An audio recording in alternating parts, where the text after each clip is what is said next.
Owners now demanding action after two pit bulls mauled a service dog on New York Street. Let's get into the story. Welcome to the deep dive.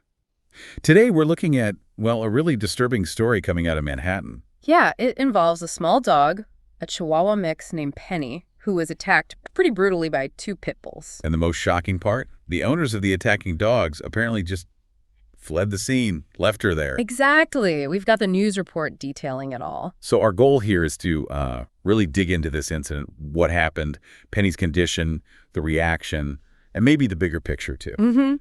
It definitely raises some important questions about responsibility, pet ownership, public safety, things like that. Okay, let's start with the attack itself. Where and when did this happen? It was on a Manhattan sidewalk. Devin Allen was walking Penny, his dog. She's only about 16 pounds. Just a little thing. Yeah.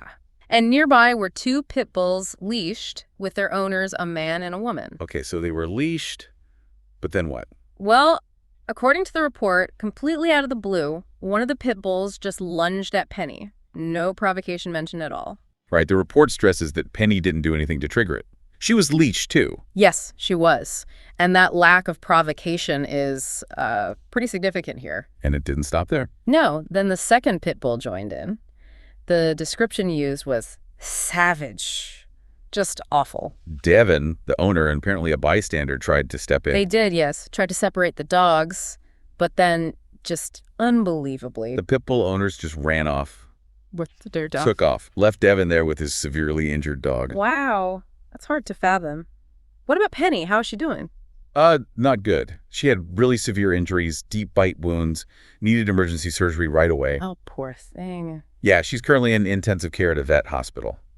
And, the costs. The vet bills must be enormous. Exactly, they're mounting up. Lauren Claus, who's Devin's former girlfriend but co-owns Penny, she actually started a fundraiser to help cover those costs. That makes sense. It's a huge financial hit on top of the emotional trauma. Definitely. It highlights that hidden cost, the economic fallout from these terrible events. So what happens now, legally speaking? Can Devin and Lauren do anything? Well, it sounds like it's complicated. The police response seems limited because, legally, a dog is considered property. Property. So it's like damage to property, not like an assault. In a legal sense, often yes. So their main options seem to be pursuing a civil lawsuit against the owners, if they can find them. Right, since they fled. Exactly.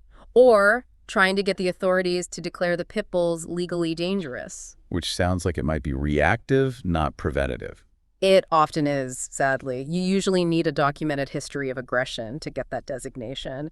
It highlights this weird tension, We see pets as family, but the law often sees them as, well, stuff. And this is where the story gets even more disturbing. This wasn't the first time. Apparently not. The report states these same two pit bulls were allegedly involved in another attack earlier this year. What kind of attack? A fatal one, a dog mauling in Central Park. Oh my God. The same dogs. That's what the report indicates.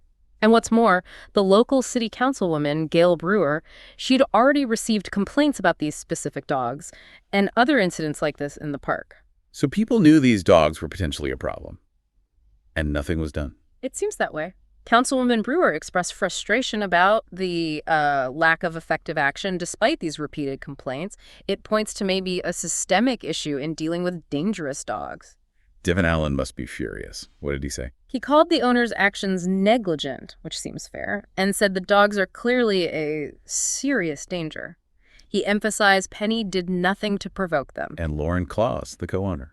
She's hoping Penny's story, as awful as it is, might actually push authorities and lawmakers to take things like leash laws and owner responsibility more seriously. She wants some good to come out of this horror. Right. She mentioned needing people to care enough about a dog to help and stress the urgency, acting before another tragedy happens. So wrapping this up, we have a vicious, unprovoked attack, owners who fled, legal systems that seem limited, and a prior history for these dogs that wasn't acted upon. It really puts a spotlight on responsible ownership, or the lack thereof, and whether our current systems are enough to protect the public and other pets. It makes you ask, doesn't it, given everything we know now, the prior fatality, the complaints, this savage attack, what actually needs to change? That's the critical question. What systemic changes, what enforcement, what kind of accountability could genuinely prevent this from happening again?